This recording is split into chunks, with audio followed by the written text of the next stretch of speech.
搞到我已經開始有啲想流眼水、眼濕濕，因為我決定咗要放棄減肥。歡迎翻到嚟我嘅 channel， 嗰隻唔係咁 mini 嘅 mini。Hello， 睇到個標題咧都知道我哋今日會講啲咩㗎啦，但係我哋並唔係咧要講一啲乜嘢神奇嘅 recipe 啊，乜嘢食譜啊，唔知乜神奇減肥法。Oh no no no no no！ 我哋要好認真咁樣傾一樣嘢，點樣可以真正健康咁樣 lose fat， 而且可以維持住佢。當然最緊要嘅一環係唔好失去自己，點樣可以活得開心同埋精彩。咁喺開始之前，我想同大家分享一下我自己嘅故事 ，and it's gonna be an emotional one。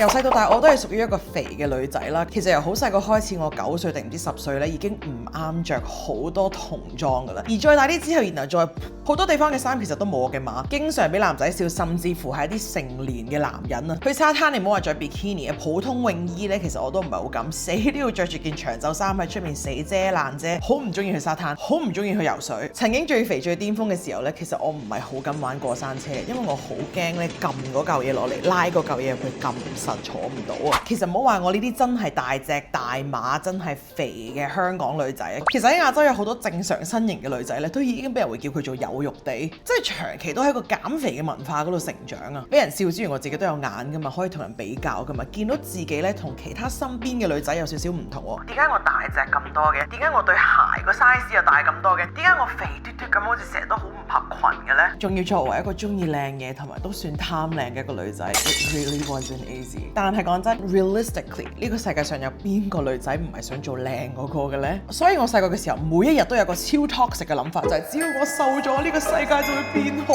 噶啦，我就唔會每晚翻到嚟屋企唔開心噶啦。於是乜都唔識嘅我咧，有一個目標就係我一定要減到肥 ，cause I'm gonna be happy。如果我成功做到嘅話，我試過唔食早餐啦，連續2個星期淨係食一啲好核突一劈劈嘅纖維粉，結果就係 during the day 我越食越少，但係去到夜晚翻到嚟屋企又有嗰啲唔開心啊，對自己唔中意一啲抑壓嘅諗法出嚟嘅時候，又控制唔到自己，就會開始暴飲暴食啦。曾經真係去到我嘅情緒完全係不受控制。We'll save that story for another time。咁樣搞法當然就係會終極不斷咁樣反彈。我嗰陣真係好崩潰㗎，同埋年紀細細咧已經成功喺個腦海入邊咧種咗一個非常之毒、非常之 mean、非常之 harsh 嘅聲音喺入邊。我開始就會覺得係咪我意志力唔夠堅強呢？定係我太懶呢？係咪我根本就唔值得有機會瘦？後嚟喺20歲頭咧，我就經歷咗幾場嘅大病，因為機緣巧合遇見嘅人令我重新對我嘅身體有一個新嘅想法同埋新嘅認識。後嚟我先知道原來我係有 PCOS 多囊卵巢失調。Fun fact， 而家 PCOS 嘅學名咧係改咗做 PMOS， 多內分泌代謝卵巢綜合症。呢個係一個直接會影響荷爾蒙，好似胰島素咁樣啦，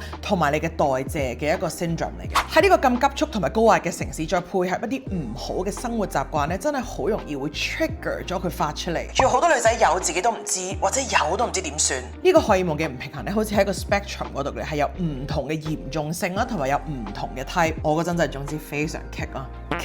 越食越肥，影響情緒嘅健康，成身都係毛甩，好多頭髮，瞓覺嘅時候會發熱，興合合，係會熱醒啊，出晒汗同埋一笪笪紅色。晏晝嘅時候食完 lunch 係會攰到忍唔住咁樣瞌着咗，即係做下嘢或者上下堂，完全控制唔到自己咁樣熄咗個機啊！我覺得真係咩都唔識啊嘛，其實自己虧到咁咧都唔係好覺，我以為呢啲就係 normal 啊，我接受咗㗎啦，我就係咁㗎啦。但係成個心都諗緊點樣可以減肥，其實呢一個心魔咧係我個 size 咧，真係我一世人都仲面對緊。我而家坐喺呢一度，健康咗好多嘅呢個 version， 都仲係面對緊。只不過因為而家人大咗，經歷咗好多，亦都學多咗好多，所以成個嘅心態同埋呢個嘅態度咧，都係有少少唔同。我嗰陣嘅身體狀況根本完全就唔係普通嘅節食可以解決到嘅一樣嘢。但係唔識啊嘛，咪一度用一啲錯嘅方法 keep 住咁樣去做，然後跟住咧就怪責自己。其實肥真係一個好負面嘅標籤，覺得你懶，覺得你唔自律，覺得你唔愛錫自己嘅身體。去到邊嗰啲人都覺得好似好了解我咁樣就妹妹你要減肥啦，或者喺度俾一啲減肥嘅 tips 我，鬼唔知咩，日日喺度對住啲肥肉嗰個係我啊，日日都見到 I don't need you to remind me dude。 呢種壓力加埋我自己對食物有一個唔健康嘅關係咧， Do we see this pattern 惡性嘅循環啊？直至有一日 everything changed， 因為我決定咗要放棄減肥，改為認真學習健康同埋快樂。喺嗰一刻開始，一切就改變啦。所以今日咧，我會將我學到嘅嘢老實咁樣同大家分享。OK， 我哋第一個大嘅主題題就係心態。根據研究，大部分時間減肥失敗咧都唔係因為你唔識得去揀啱嘅食物，而根本你個腦啊係未 ready 啊。你有冇試過心情唔好、壓力大、唔開心或者悶嘅時候咧，就會去打開個雪櫃或者打開個零食櫃，好似一個咒語咁樣，心情差咧就要食嘢。呢個其實有科學解釋嘅，暴食其實係一個自我安撫嘅機制，一個 soothing mechanism。我哋個腦一大壓力咧就會逼啲皮質醇出嚟啦 cortisol， 跟住你就會 crave 想食一啲甜嘢、一啲高脂肪嘅嘢，因為呢啲嘅嘢食係會刺激多巴胺嘅分泌啦，你嘅 dopamine， 咁你嗰一刻咧就會覺得好過咗少少，你嗰下爽咗之後啲罪疚感又會再出翻嚟，跟住就會有一個 loop。所以如果你想停止呢個循環嘅話咧，你唔係要控制自己，唔俾自己去食嘢，唔係靠意志力去死撐，又要學識點樣調節自己嘅情緒。我自己有試過幾個 work 嘅方法。Number one， 情緒日記。每次你想食嘢之前都問下自己，我係餓定係而家有情緒呢？你唔係要即刻嗰刻 identify 到所有嘢，但係你慢慢咧會發現到自己嘅 pattern 啦，有啲乜嘢嘅觸碰點，有啲乜嘢會令到我想食嘢多啲呢？喺乜嘢嘅時候會勁啲呢？發生咗啲乜嘢嘢呢？ Number two， 代替嘅行為，即係如果有啲咩呢，就不如打電話去揾下個 friend， 約下啲朋友出去，起身揾啲嘢搞，即係做下家務又好，去行下個圈，離開下屋企又好，激活下個腦 stimulate 一下，咁你又會冷靜咗啲噶啦。Number three， 嘗試咧去減低自我批評嗰個聲音。每次當你失手咗，真係有亂食嘢啦，就千祈唔好鬧自己啊！你真係廢噶啦！自我批評其實只不過係加翻多啲壓力俾你自己。你要當你自己係你個 friend， 你唔會真係好惡咁樣鬧你個 friend， 因為佢做錯嘢，你要溫柔少少，錫佢少少。心理健康其實係成功減脂入邊最重要嘅一環，但我發覺係有好多人，包括以前嘅我，係完全 miss out 咗我呢一樣嘢。第二個主題好緊要嘅咧，就係要教育自己。我以前完全係靠感覺去減肥嘅，所以就會亂咁聽人哋講，或者上網亂咁睇 follow 晒嗰啲唔知乜鬼嘢 fat diet。呢個人叫你去試，你真係就會走去試。結果咧，我就長期當我自己身體都係一個懲罰嘅對象，唔同嘅 diet 去逼癲我自己。當你真正了解自己嘅身體嘅時候咧，你會發現每一個人都係唔同嘅。We are bio-individually different。Number one， 你嘅身體唔係你嘅敵人，佢只係一個反映你嘅生活方式嘅一個鏡。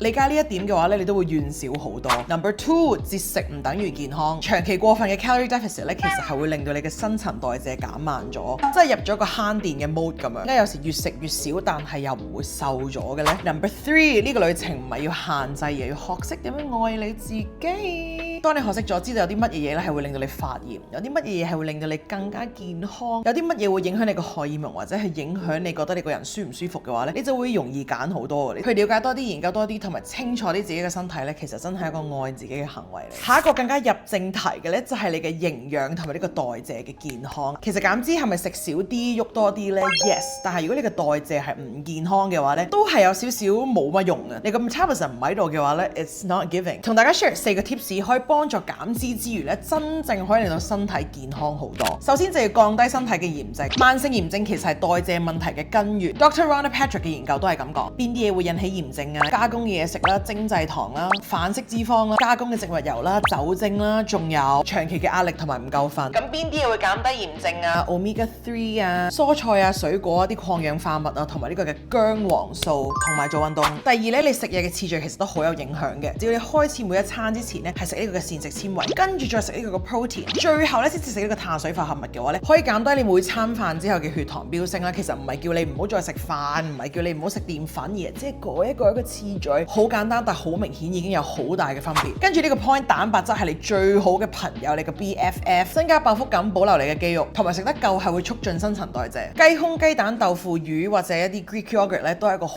好嘅選擇。跟住呢個 point， 唔好驚咗啲脂肪，梗係講緊好嗰啲 omega 啦，即係 avocado 啊、olive oil 啊，或者呢啲堅果嘅 nuts 啊，呢啲全部都係幫你嘅荷爾蒙去正常運作。尤其是有 PMOS 或者荷爾蒙唔平衡嘅人咧，呢一個真係特別緊要㗎。最後一個 point 就係纖維啦，你嘅纖維咧係你嘅腸道嘅益菌嘅嘢食嚟嘅。腸道嘅健康 gut health 係直接會影響你嘅免疫系統啊、你嘅大腦、情緒嘅健康啊、你嘅身體嘅皮膚啊，所有嘢你嘅代謝 everything 就係你嘅腸道健康。OK， 荷爾蒙嘅平衡都係一樣。如果你而家睇緊呢條片覺得真係好多資訊啊，好似吸收唔切，I got you。如果諗翻轉頭，啱啱開始嘅時候有專人去教我 support 我呢條嘅路呢，我就唔會行咁多冤枉路啦，我就唔會覺得咁難行啦，唔使搞到周身病痛迫於無奈先至自己走去 research。講緊10幾年前揾一個營養師呢，其實真係唔係咁簡單，但係而家呢已經科技發達，同埋多咗好多嘅 options， 大家對健康都有新嘅追求啦，同埋真係多咗好多新穎嘅選擇俾大家。今次想介紹 Ko-Fit 俾大家，一啲唔識營養嘅新手試咗好多方法都唔 work， 或者只係想有人支持下你嘅人呢？呢一個都好啱你。頭先都講咗，如果想真正改善健康嘅話咧，唔係要食得少，而係要食得啱，所以要了解自己嘅身體咧係非常之緊要。佢哋嘅 Step 1就係要了解你嘅體質。Covid 獨家嘅6大荷爾蒙體質評測同個人體質對應分析，係一個主要以你身體狀況嘅一個 test。佢哋幫我 check 到我係 Type P 同埋 Type E。Type P 咧就食完飯之後特別會容易攰啊、腦霧啊、注意力下降啊。Type E 就係 PMS 同埋情緒起伏。所以最 core 嘅原因咧就係高胰島素同埋呢個胰島素抗爭啦。同我之前嘅驗血報告同埋我嘅主診醫生講嘅嘢咧，其實都好吻合。簡單啲嚟講，我以前好中意食碳水啊同埋甜嘢，血糖就一直咁樣飆升高，但係啲細胞咧由佢收喎，結果啲糖分就全部儲起晒變咗做 fat。To test it out，我試咗呢個8週嘅飲食改造計劃，係有1對1嘅視像會議啦，設定翻你成個嘅專屬 program。佢哋呢個平台有廣東話、普通話同埋英文嘅服務，你可以根據翻你自己舒服嘅語言去揀。雖然其實我都學識咗好多 knowledge 啦，但係有時人生咧有好多你控制唔到嘅嘢發生，有時咧我都真係好需要有人 support 下我、支持下我，喺我需要嘅時候提下我，幫我，令到我唔使咁大壓力。所以有個營養師旁身同埋支持咧，係真係幫助到好多。有時做完嘢咁攰，真係唔想再去諗我要食啲咩，我食得啱唔啱，真係咁嚟講。你每日就 upload 翻你自己食過嘅嘢咧上去佢個 app 嗰度，而我最中意佢嗰樣嘢咧就係佢係比較 intuitive 嘅，你係將你自己嘅手掌啦放喺你嘅嘢食隔離去影，而唔係要你自己再點樣去計。呢一個咧就交翻俾專業嘅營養師去做，佢就會睇住你張相幫你 estimate 你嘅卡路里啊，同埋你嘅 micros 啊、macros 等等，跟住佢會直接喺張相上面 comment， 俾翻啲建議你，忙到發癲咧你都唔使驚，忙到飛起你都可以跟到。除咗有1對1嘅視像，你每日咧都可以 text 你嘅營養師同佢有對話嘅，有乜嘢嘅問題你都可以即時問佢。對於一啲唔識營養嘅人嚟講咧係好有幫助，真係你個寶藏嚟嘅。你要真正學識先可以永久受用，所以都話每一個人嘅體質都係唔一樣，你要揾到一個最適合自己嘅方法先至係最 effective。如果你係同一樣都係想健康減脂同埋有專業嘅 support 陪你行呢條路嘅話咧，或者想揾人更加了解你嘅身體，唔好亂咁去試一啲方法，上 online 隨時都有營養師喺身，唔使專登咧去到見面咁麻煩。或者有人根據翻你每一個飲食，唔係訂嗰個餐單俾你咧，就成個月搞掂啦。我會推介你去試我呢個8個星期嘅呢一個嘅健康減脂計劃，有呢個個人化嘅飲食計劃啦，營養師視像嘅指導，8個星期嘅餐分析同埋飲食建議，同埋呢個荷爾蒙體質評測。Of course， 幫大家爭取翻呢個獨家嘅優惠，用我嘅 discount code 即刻減90蚊美金，4000零蚊就可以有呢個8個星期嘅 program。其實最適合咧就係呢3款人，試過好多方法，但係都反彈啦。平時實在太忙，冇時間再去研究，或者了解自己係要陪同埋有人喺身邊支持嘅。如果你都仲猶豫緊，唔係好 sure 啱唔啱你自己嘅話咧，你可以做呢一個嘅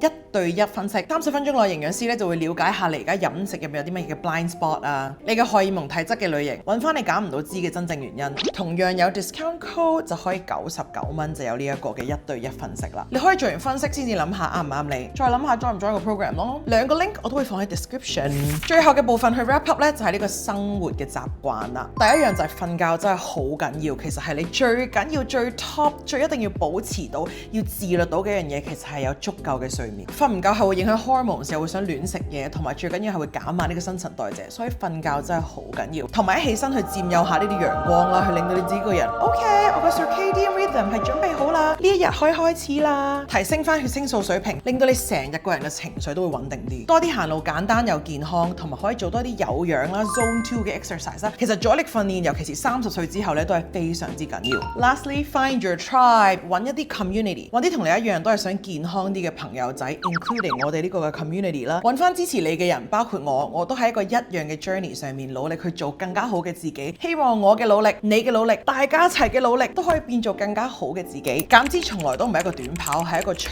線嘅馬拉松，係要 keep 住一世人去養好咗一啲唔同嘅生活習慣啦，同埋飲食嘅習慣去維持落去嘅。慢慢嚟唔緊要，我哋比我哋想象中更有能力。所以如果你中意呢條片嘅話咧，就記得俾個 like、comment 同埋 share。下次再見，拜拜。